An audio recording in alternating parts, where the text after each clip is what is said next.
Welcome to the Lexington Public Library's Tales from the Kentucky Room podcast, where we discuss everything Lexington and Fayette County history. I'm Miriam, and in each episode of this podcast, we will feature a guest that will share a piece of local history. So thank you for tuning in and enjoy. Over the past couple of years since we started this podcast, we've covered a few stories about some famous animals that have made a name for themselves in Lexington. For example, Lexington's town dog, Smiley Pete, and Alice, Henry Faulkner's goat. Today on the podcast, we will take you to Wilmore, Kentucky, where in the early 1900s, a bloodhound was born that was destined for a very honorable career. My colleague, Erin West, has the story of Nick Carter, the detective bloodhound, and how he solved several perplexing mysteries. Needless to say, this was a very special Kentucky hound. Today, let's talk about bloodhounds. We'll talk about one bloodhound in particular, but let's start more generally. Bloodhounds are commonly called a nose with a dog attached because their senses of smell are so well developed, about 1,000 times better than humans. Their loose, wrinkled skin helps to trap scent particles, while their long ears help to sweep smells up into their nostrils as they drag the ground. According to an article in Nature in 2008, bloodhounds' scent tracking ability is so good that trailing results from a bloodhound are admissible in court, and their personalities are such that when they are on a trail, they will continue it to the end, some up to 130 miles, and can find a trail again if it breaks, meaning if you run through a creek, that's not going to get rid of your scent. Bloodhounds can follow trails over 300 hours old, which is over 12 and a half days. The American Kennel Club says, the world-famous sleuth hound does one thing better than any creature on earth: find people that are lost or hiding. An off-duty bloodhound is among the canine kingdom's most docile citizens, but he's relentless and stubborn on a scent. Bloodhounds are large, substantial dogs, standing 23 to 27 inches at the shoulder and weighing up to 110 pounds. Their most famous features are a long, wrinkled face with loose skin, huge, drooping ears, and warm, deep-set eyes that complete an expression of solemn dignity. Coat colors can be black and tan, liver and tan, or red. Powerful legs allow bloodhounds to scent over miles of punishing terrain. As pack dogs, bloodhounds enjoy company, including other dogs and kids. They're easygoing, but their nose can sometimes lead them into trouble. A strong leash and long walks in places where they can enjoy sniffing around are recommended. Bloodhounds are droolers, and obedience training these sensitive sleuths can be a challenge. Training is important. Successful tracking dogs have to have a predisposition to work with a handler, be eager to please, and have a strong play drive. According to Nature, disciplined and focused training from a dedicated trainer lets a bloodhound take full advantage of their abilities. But the Morning Herald on November 22nd, 1903, points out that just because a dog picks up a trail and successfully follows it, doesn't mean that that dog has followed the correct trail. The person they find might not be the person they're supposed to be tracking. That's where humans come in. Why am I quoting an article from 1903, you ask? Because this episode is about Nick Carter, not the Backstreet Boy, the Bloodhound. Born in 1900 in Wilmore, Kentucky, Nick Carter and his handler, Captain Volney Mullikin, together conducted searches in Tennessee, Alabama, Florida, both Carolinas, Virginia, Indiana, and of course, Kentucky. Over 400 of their criminal searches resulted in confessions or convictions, and in total, they searched for over 600 people. In 1 year, Nick Carter had 126 searches leading to convictions, and 35 that did not. The article doesn't mention if those 35 searches were acquitted in court or if the wrong person was trailed. Nick Carter was able to pick up trails after they'd been broken, often finding the right person in a crowd. Wading in water to wash away one's scent wasn't effective either. Nick Carter was still able to find the person after crossing the water. Nick Carter was so good at his job that his handler was offered $1,000 for him, equivalent to just over $31,000 in today's money, and Captain Mullikin refused to sell him. His handler, Volney Mullikin, was just as persistent as his dogs in finding their marks. He's described in the Morning Herald profile on November 22, 1903 as determined, steady, a serious type whose face rarely changes expression and wastes no words in conversation. Quote, "As a companion, Mullikin is a thoroughly good fellow. As an opponent, at least until criminals adopt flying machines, he is a man to keep at a distance." Sadly, Nick Carter passed away at the age of 8 from spinal meningitis. 9 other hounds perished in the outbreak in the Mullikin kennels, but the majority of the dogs recovered.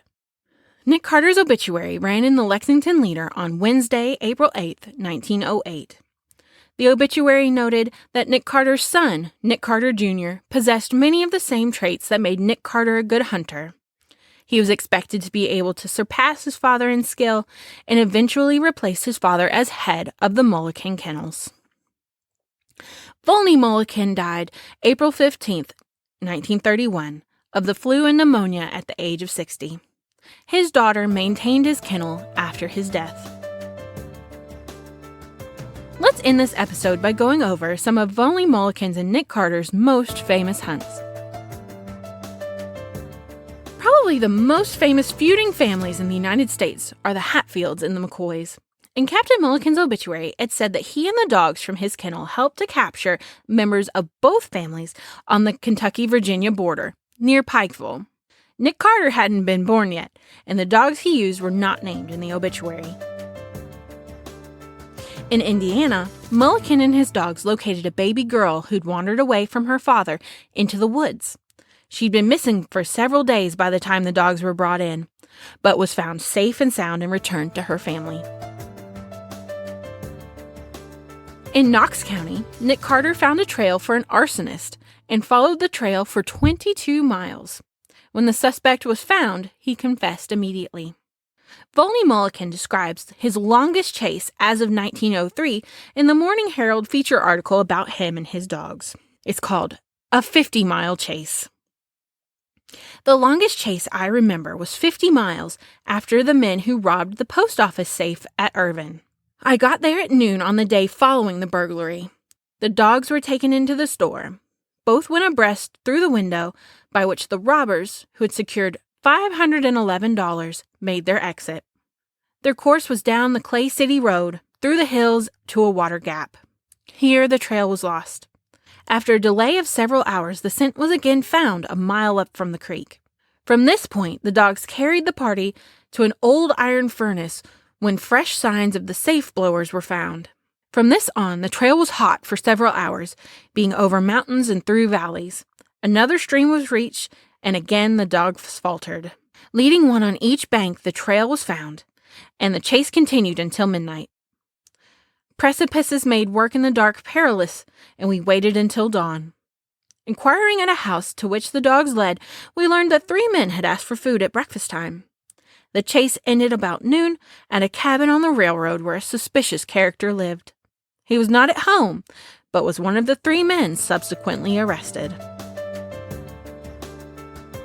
According to the Lexington Leader of May 19, 1907, Benjamin Martin of Moorhead was shot at when returning home one evening.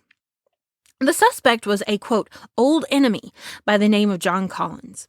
Apparently, several attempts had been made on Martin's life to the point where he'd begun to stay inside at night and even moving to Lexington for a short period of time.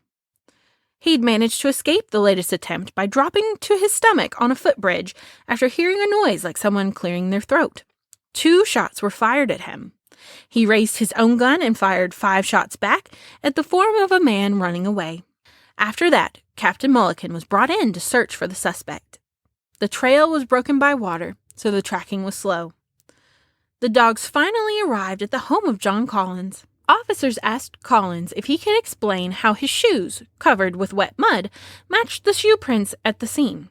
Collins denied it, saying he couldn't have been in the water because of his rheumatism, but a pair of his pants were hanging wet outside of his home. He couldn't explain his shoes or his pants to anyone's satisfaction. Apparently, the Collinses and the Martins had been, quote, at the outs for a long period, and no little amount of trouble has arisen between the two, there having existed at one time a feud, end quote. John Collins was arrested 2 days after Nick Carter and his partner Jessamine successfully tracked him. The oldest trail, followed by Nick Carter, his partner Iva Bell, and Captain Mullikin, was in Clay County, Kentucky. A general store was burned down 44 hours before the dogs were called in, and arson was suspected. Responding officers placed planks over all the footprints to preserve the scent trail for the two dogs. The man presumed to have done it was known to be hidden and protected by his heavily armed family. So an additional 20 armed men joined Mullikin, Nick Carter, and Iva Bell. The dogs successfully picked up the scent from the footprints and followed the trail to a house where a man was hiding. The group was allowed to enter and search the house, and the dogs signaled for the man's scent on his bed. A child in the house told Mullikin that the man had ridden away on horseback when the group approached. The man was found by the dogs, and he was arrested and put on trial. At the trial, someone shot Volney Mullikin in the side at the courthouse in Manchester. The article only says there were a number of thrilling incidents connected with the capture of the suspect, but these have no relation to the work of the dogs, with no thought for those of us curious here in 2022. In late August 1909, a man named Lewis Johnson was murdered. Johnson seemed to be the kind of man you didn't want to cross. He'd been convicted of killing his brother-in-law, but the conviction was overturned on a technicality. He'd just been rearrested on a weapons charge, and he was able to make bail. While out on bail for his weapons charge, Lewis Johnson apparently went to the home of Charles McMillan and threatened him by emptying his gun at his feet. After serving his 10-day sentence, he was killed on his way home from the jail, and Volney Mullikin and Nick Carter Jr. were brought in to search for the killer. They gathered at Johnson's home to begin the search, and Charles McMillan appeared there and offered to help with the search. The dogs found the scent and followed it half a mile to the store owned by Charles McMillan, then continued behind the store to the man's house. The dogs apparently did not signal Charles McMillan as the owner of the scent they were tracking. The details are a little fuzzy, but according to the article reporting solely on Mullikin's return to Lexington after trailing for this crime, McMillan claimed that a woman had come to his house just before Johnson was killed, but when asked, the woman denied having come to McMillan's house. A heavy rainstorm washed away the footprints, and the investigating officers were satisfied enough with the dogs trailing to McMillan's house, so Mullikin and the dogs came back to Lexington. At the time of the article, no arrests had been made, but they also noted that one of McMillan's sons was missing, perhaps fleeing to Canada, and suspicion in the killing had been directed toward the missing son. I hope you've enjoyed hearing about Kentucky's famous bloodhounds as much as we enjoyed researching them. Thanks for listening!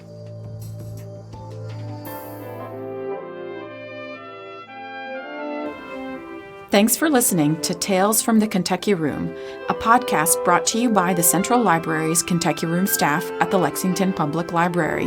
If you enjoyed listening, please take a minute to subscribe, rate, and review the podcast on Apple Podcasts and Stitcher. If you have any questions about local history or genealogy research, you can visit us in the Kentucky Room to use our collection and newspaper microfilm, or you can email us at elibrarian@lexpublib.org. That's elibrarian@lexpublib.org. I'm Miriam, and we'll be back with another trip down Lexington's memory lane.